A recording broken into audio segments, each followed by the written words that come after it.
This is wrong on so many levels. Doesn't look like he needs an ambulance. 17-year-old Boston student has stroke in class.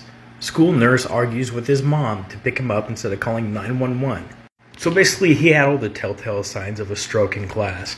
His left side went numb, he was feeling lightheaded, and he was feeling tired, which is, the combination of those things is really concerning.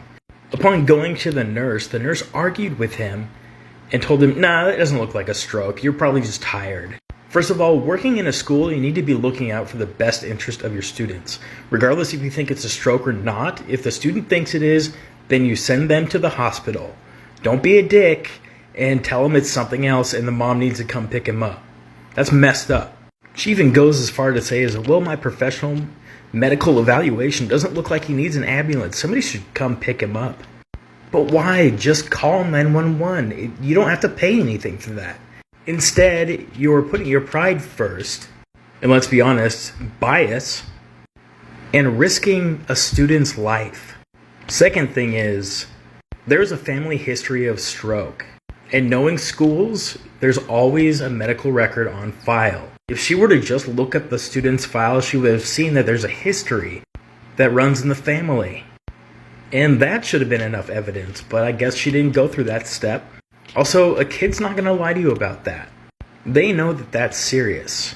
Makes it sound like her professional medical opinion isn't professional or medical at all. Another layer to the story is that he was fighting falling asleep this entire time.